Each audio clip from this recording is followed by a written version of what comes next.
राजधानी दिल्ली में पिछले काफ़ी समय से बंद पड़े उर्दू सेंटरों को खोले जाने की मांग को लेकर एक उर्दू टीचरों का डेलीगेशन दिल्ली अल्पसंख्यक आयोग के चेयरमैन जाकिर खान से मिला। इस दौरान उन्होंने बताया कि कोरोना काल से पहले से ही लगातार दिल्ली उर्दू एकेडमी से जुड़े जो सेंटर हैं उर्दू के, वो लगातार बंद हैं, जिसकी वजह से यहाँ पढ़ाने वाले टीचर्स और उनसे जुड़े जितने भी लोग हैं वो खासे परेशान हैं। और इसके अलावा उर्दू को भी फ़रोग़ देने की जो कोशिशें थी वो भी लंबित पड़ी हुई हैं। कमीशन के चेयरमैन जाकिर खान ने प्रतिनिधिमंडल में शामिल टीचरों को आश्वस्त किया कि वो जल्द ही इस बाबत उर्दू एकेडमी और दूसरे लोगों से बात करेंगे। साथ ही मुख्यमंत्री को भी इससे अवगत कराकर इन सेंटरों को जल्द से जल्द खुलवाने की कोशिश करेंगे।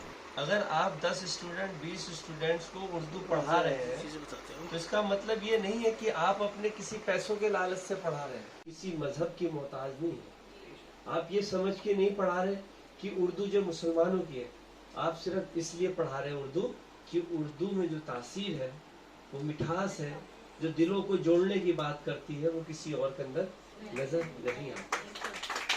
अगर हम मुसलमानों की बात करें कि हमें मुसलमानों हैं तो हमारी लैंग्वेज, तो आप अरबी पढ़ाएंगे, अरबी पे जोड़ देंगे कि भी अरबी पढ़िए, आप कुरान शरीफ पढ़ेंगे, मजहब की बातें सीखेंगे, तो आप उर्दू की तरफ क्यों जाएंगे? उर्दू में तो इतिहास है, उर्दू में तो मीर और गालिब के कलाम छपे हुए जो, उसमें उर्दू का तो लप्पे आती है दुआ बन के तमन्ना मेरी, ये नज़म है, सारे जहां से हिंदुस्तान हमारा, ये उर्दू में तो है। तो ये जो उर्दू में लिखा, यही तो आप बताना चाहते हो। और ये क्या बताना चाहते हो कि हिंदुस्तान के अंदर मोहब्बत का और एकता का, जो भाईचारे का पैगाम आप उर्दू के तो माध्यम से देना चाहते हो। सब आज उर्दू के लिए जो उर्दू को लोग चाहने वाले हैं, वो उनका एक डेलीगेशन आपसे मिला है, किस तरह की डिमांड है, आपने किस तरह आश्वासन उनको दिया? ये उर्दू एकेडमी के द्वारा 150 के लगभग 150 सेंटर दिल्ली में चलाए जाते थे। तो उन सेंटरों को कोरोना के टाइम में बंद कर दिया था 2020 के आसपास।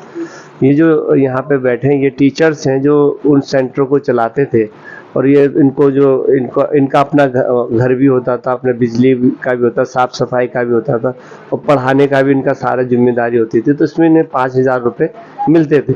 और इन लोगों का जितने भी यहाँ पे टीचर्स बैठे हुए हैं, वो इनका कहना है कि हमें पैसों से मतलब नहीं है कि हमें सरकार 5,000 रुपये देगी या नहीं देगी, ये सेंटर खोल दें, हम तो उर्दू को प्रमोट करना चाहते हैं, उर्दू को बढ़ावा देना चाहते हैं, जो उर्दू पढ़ना चाहते हैं उनको उर्दू पढ़ाना चाहते हैं। उनके सेंटर बंद होने से ये उर्दू अभी भी पढ़ा रहे हैं बच्चों को, मगर ये सर्टिफिकेट्स उनको नहीं बच्चों को मिल पाते। आप किसी भी लैंग्वेज को पढ़ाइए और उसका सर्टिफिकेट उसका ना, तो उसका कोई मायने नहीं रखता। तो कहते हैं कि हम फ्री में ही पढ़ा देंगे, मगर उर्दू एकेडमी जो है वो सेंटर को चालू कर दे, हम कोई पैसा भी नहीं लेंगे, फ्री में ही पढ़ा देंगे, मगर जो बच्चे पढ़ेंगे उनको उर्दू एकेडमी द्वारा जो सर्टिफिकेट मिलता है वो उन बच्चों के काम आ जाता है, उनके भविष्य के लिए काम आ जाता है। तो इन लोगों को सुना, और ये और चाहिए कि इसमें उर्दू एकेडमी को पहल करते हुए उन सेंटर्स को जल्द से जल्द शुरू करनी चाहिए, क्योंकि वो दिल्ली की दूसरी भाषा भी है, और उर्दू को जो चाहने वाले जो बहुत सारे बच्चे और बच्चियां जो उर्दू को पढ़ना चाहते थे वो महरूम हैं लगभग 3 वर्षों से। तो इस पे जल्द से जल्द कार्रवाई होनी चाहिए और ये सेंटर खुलने चाहिए, यही मांग ये लेके आए थे।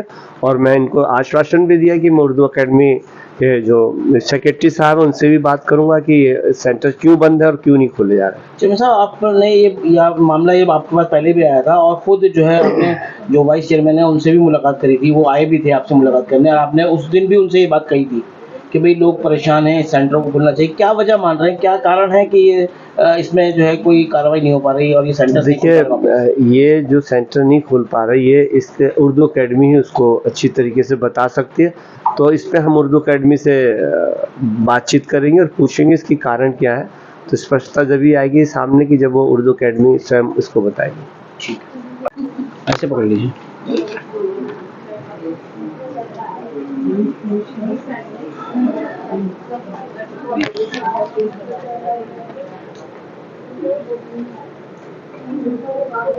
जी, अपना नाम बताइए। मेरा नाम इरफान राही है, मैं द्वारका से हूँ, और हम पिछले कई वर्षों से उर्दू अकादमी दिल्ली के उर्दू खानगी मरकज़ चलाते थे, जो कि 2020 में कोरोना काल के बाद से बंद पड़े हैं, 4 साल होने को हैं। उर्दू अकादमी दिल्ली के वाइस चेयरमैन जनाब ताज मोहम्मद साहब से भी हमने बात की थी और उर्दू अकादमी को लिखा भी, लेकिन 4 साल से कोई कार्रवाई नहीं हुई। अब हमारी मांग ये है कि उर्दू अकादमी ने सारे काम शुरू कर दिए हैं, उनके मुशायरे शुरू हो चुके हैं, वर्कशॉप शुरू हो चुकी है, किताबों के लिए जो वो प्रकाशन सहयोग योजना थी उनकी वो भी शुरू हो चुकी है। लेकिन उर्दू अकादमी की एक यही स्कीम है जो कि बंद पड़ी है, जिसके लिए हम 156 उर्दू के टीचर आज यहाँ दिल्ली माइनॉरिटी कमीशन के चेयरमैन जनाब जाकिर खान साहब के सामने आए हैं। उनसे हमने गुहार लगाई है कि जनाब दिल्ली सरकार जो कि उर्दू अकेडमी चलाती है, जिसका मुख्य उद्देश्य यही है कि उर्दू को फ़रोग दिया जाए, उर्दू को प्रचार प्रसार दिया जाए, लेकिन उर्दू अकादमी उस पर कोई कार्रवाई नहीं कर रही। आपको बता दूं कि इसमें 156 में कुछ ज़्यादातर महिलाएं हैं, बुजुर्ग हैं, और कुछ ऐसी महिलाएं हैं जिनके अब शौहर का भी इंतकाल हो चुका है, कुछ बीमार हैं, लेकिन फिर भी वो उर्दू के प्रचार प्रसार के लिए उर्दू सेंटर चलाती आ रही थी। लेकिन अब उर्दू अकेडमी के सेंटर बंद पड़े हैं। जी, अपना नाम बताइए। हाँ, मेरा नाम सुफिया खानम है, सिर्फ बिहार करावल नगर से।